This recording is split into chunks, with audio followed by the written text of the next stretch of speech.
All right. So this session is called Weaving Commerce and Creativity into an Iconic Experience, C2. Yes. Very interesting. A festival. We really wanted to do this session about business festivals. This concept of business festivals, which I think C2 is a really interesting example of, and the expectations around them and how they influence destination perception. And of course, you are the CEO of C2. You've been CEO since January 2023. You've been with C2 for over 10 years. Oh my God. Yes. Yeah. Who's heard of C2 before? C2 Montreal. Okay, that's about half, I'd say. Who's been to C2 Montreal? Okay, we have a little bit of work here. Anick, get going? Yeah. Okay. Yeah. Good, so I want to jump in. I want to start by talking a little bit about, we have some pictures running of C2. If you don't know, it is very visually stunning. There's a lot of visual elements that really stand out, I think, remotely at least. But I want to talk a little bit about... In presence too. In presence too. Well, that's good to hear.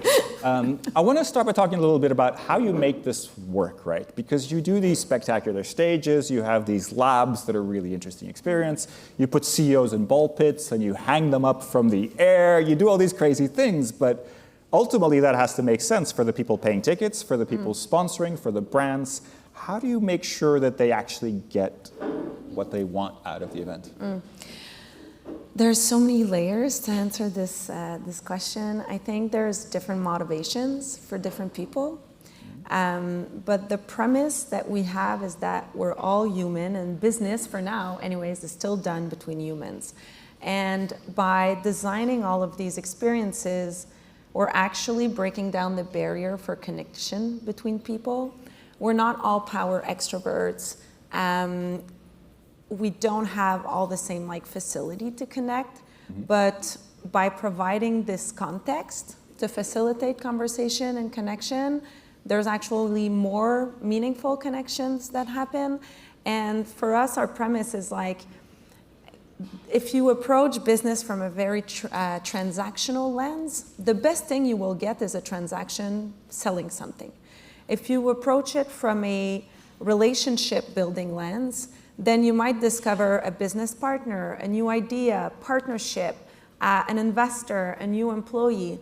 And so all of what we're doing is based in the premise that commerce can really fuel, creativity can really fuel commerce. And then when you look at the ROI, there's learning, there's connecting, there's making business for sure, that's a big part of it. And then there's the brands that associate with C2.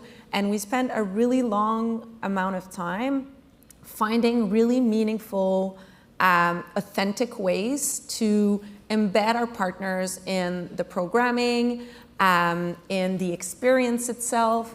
And so by doing that, the perception of people is oh, I'm not just being, faced with a logo or having a sales pitch in front of me. There's actual real thought that went into what is the value that brand can provide. And so it's for the brands, they're actually making really good. So take me through that a little bit. A brand comes to you, it says, hey, we have a bunch of money, which is obviously what you always want to hear from brands. Yeah, unfortunately, it's not always the case, but exactly. That's the dream scenario. Let's say a brand comes to you and says, we have a bunch of money or we have enough for whatever.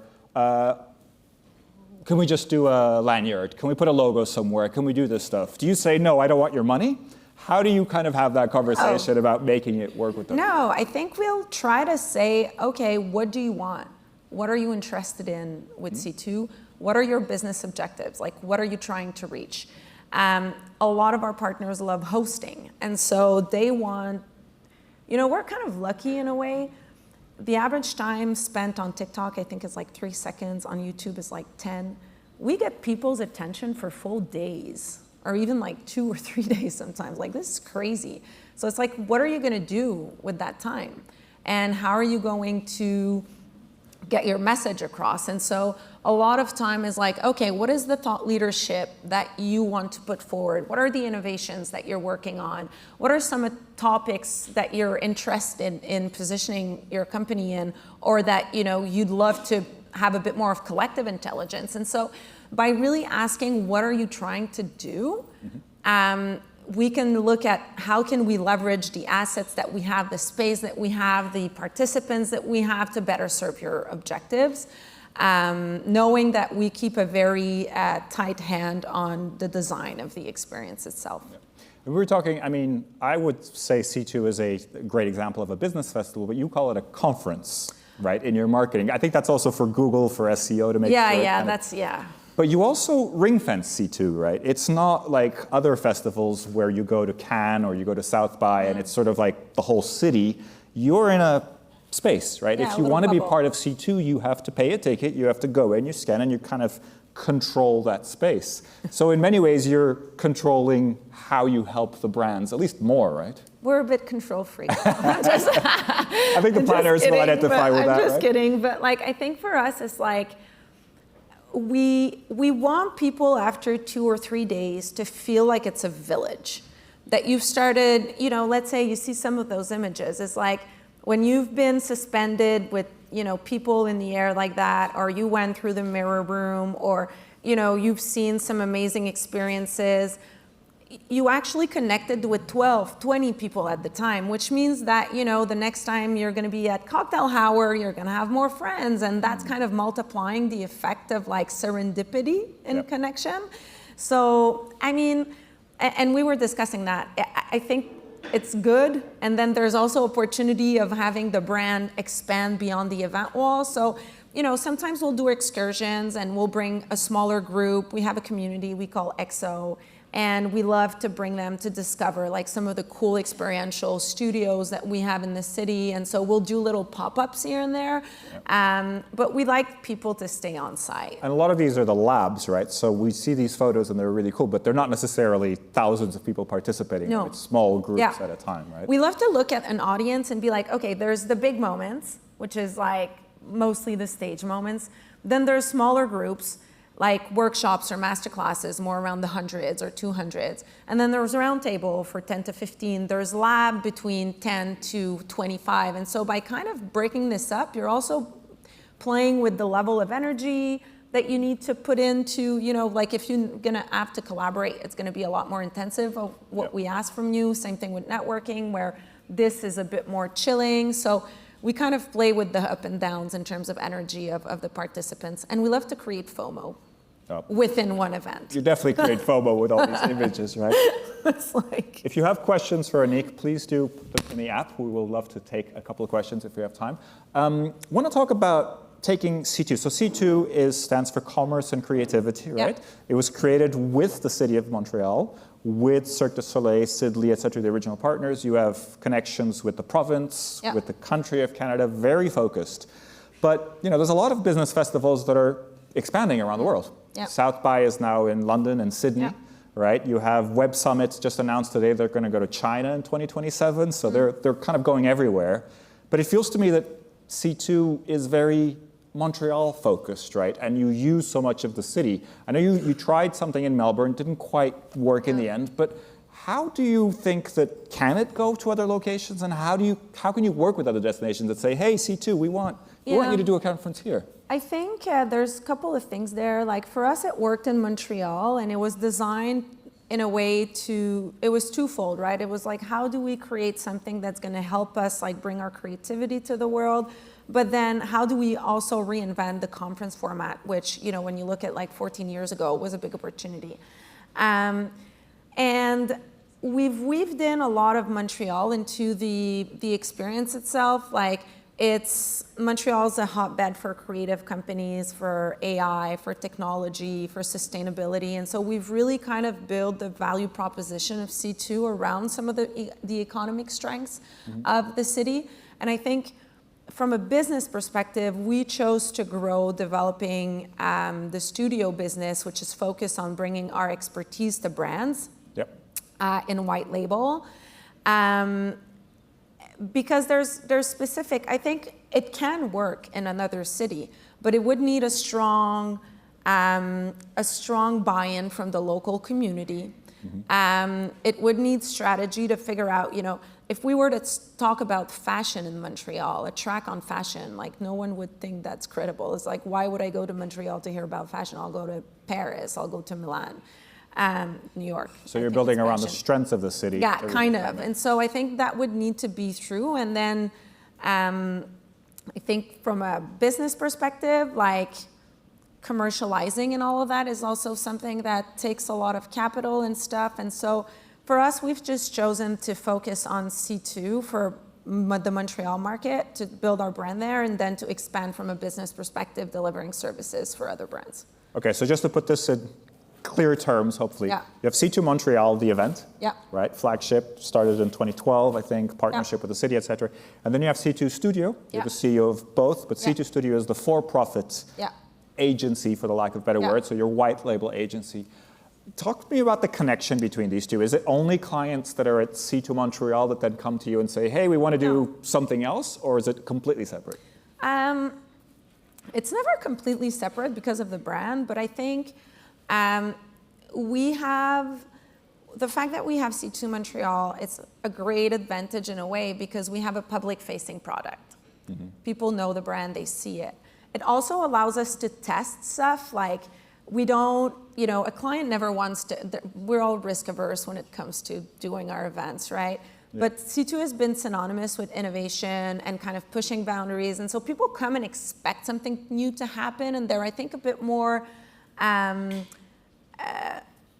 they will be more comprehensive if we try something and it's maybe not the best, but you know, so it's allowed us to really push the envelope in terms of like R&D. It's also really good to attract talent because people see the brand and they're like, wow, if I go there, I'm gonna have fun. I'll be able to design and to create stuff that are kind of, you know, out of the box and maybe a bit closer to entertainment. So, and then we learn a lot from the projects we do with clients, and it brings us all over. Like last year we delivered in the Middle East and Europe and America and Canada. So like it's kind of a flow between both, really.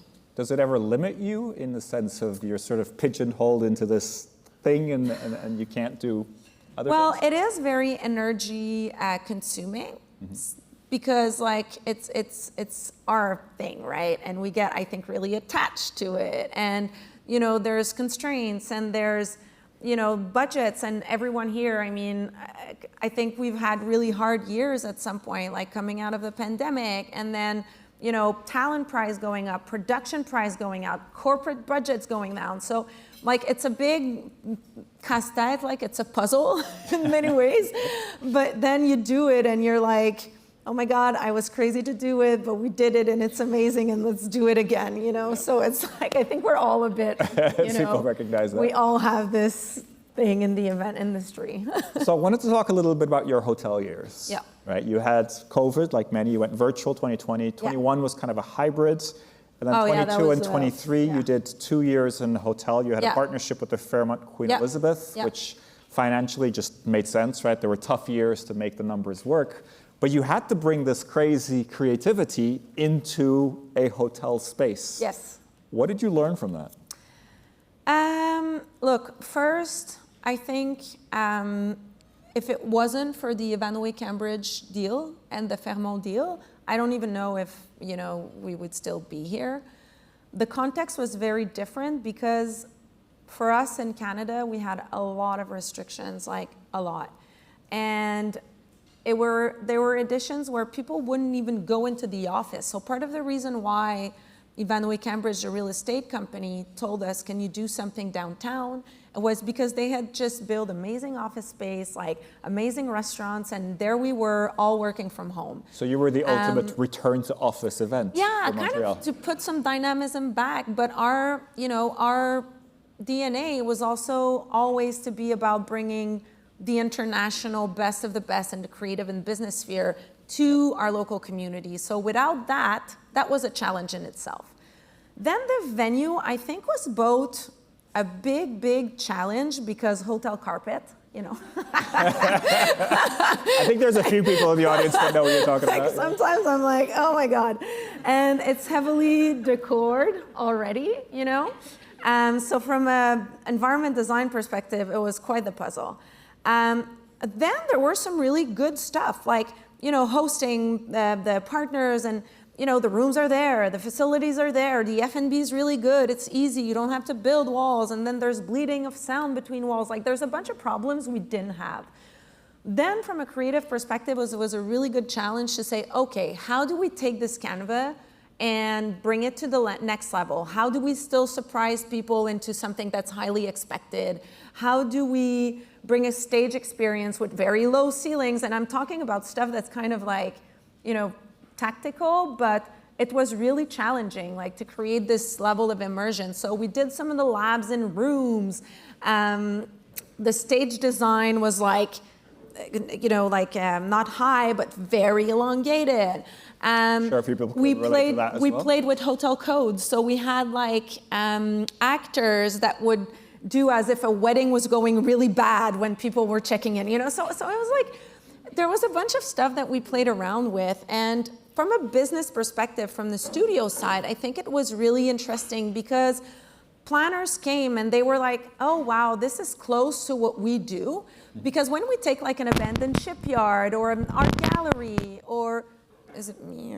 Like, it's not all events that can afford or that have the time or whatever to be done in those kind of settings, right? So I think it always created a bit of a distance between our audience for the studio work and then the flagship, which seemed almost unattainable in a way, where the hotels really brought it down to like, okay, there's actual stuff we can do within a more traditional venue that's going to help us like bring the experience to another level. And so we had some really rich conversations with our industry during those years because like some of the constraints we had to deal with were very close to constraints that we all have to deal with. And so that was kind of productive, I found. Super interesting. I have a few quick questions in the app. There's also a little thumbs up next to the question in the app. If you see a question that you want us to ask on stage, make sure you click that thumbs up. If you don't mind, we'll go to that top question. Yeah, for sure. So Nicole asks, how do you manage the risk of investing in high-value experiential concepts crucial to sell the event, but often before you generate revenue from the event? But we have history. So we didn't build this in, 2 or 6 months. So I think it's part of the offering, right? People come to expect that we're going to bring some of those experiences to life.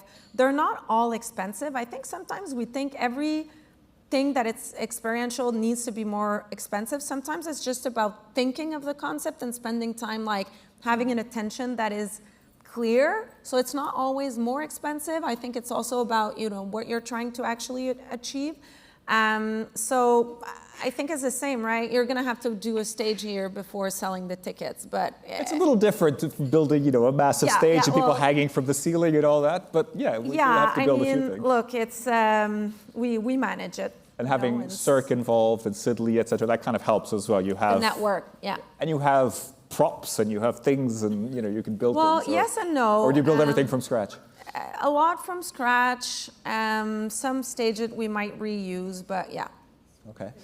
There's another question that's popping up with 19 thumbs up. So that's definitely a question people want to hear about is what data are you capturing? What are the metrics of success? Well, traditional metrics like, revenues and attendance and time spent in sessions and where did people go and how many people registered to sessions that were presented by partners. But you also measure deal flow, right? Like exactly. How much commerce is happening. Yeah, and then we have a methodology that, looks at how many deals after like 6 months were made, tourism impact. So how do you do that? Is that interview based? You kind of keep in touch with people? So it's interview based. Like surveyed and stuff. There's a whole process and rigor around it. Yeah, super interesting. So not just the normal metrics for an event, but you're trying to capture the business impact. Yeah, and then there's, I think for me, this is probably going to be the most interesting place to explore. Like, how do we measure like sentiment? How do we measure things that are maybe a little less like accessible right now to prove that investing in creativity yields better business result. Like there's a human aspect of this. And I think we've seen it in marketing in general, right? It's like so much easier to invest in like digital data than to invest in brand building exercises. But at the end of the day, like we've seen brands that, like a Nike that divested brand marketing and then had struggle from a business perspective. So I think it takes a bit of vision and stuff, but tracking some of these more soft metric to me will be really interesting in the future. Okay. So last quick question. You had C2 Spaces, super interesting announcement with a core partnership. You created a space in a hotel in Paris, the Pullman Paris Montparnasse.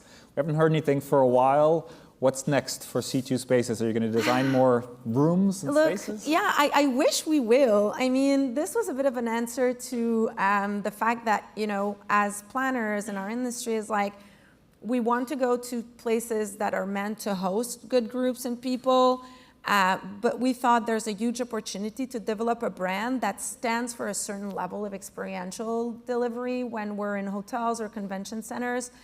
It's very complicated deals. Like, I had this vision, I was like, okay, this is gonna be it, it's gonna be amazing. And then you get to the real stuff and it's like, oh, well, you know, there's a real estate owner, and then there's an operator, and then it needs to be the right timing because there's a lot of investment. So it's not as straightforward as I would love it to be, but I still think that, you know, when you look at convention centers or even hotels, like, there's not a brand that owns the quality of what will be delivered in those big economic sectors, you know? So I think there's something there to be done. I just haven't, like, it's not quite there. Fully nailed the model. So we might look forward to a convention center with a C2 space in it, or multiple convention centers. Well, I hope. With a C2 space. Yeah, I'd love to. Anick, thank you so much for joining us today. Thank you for the conversation. Miguel. Thank you.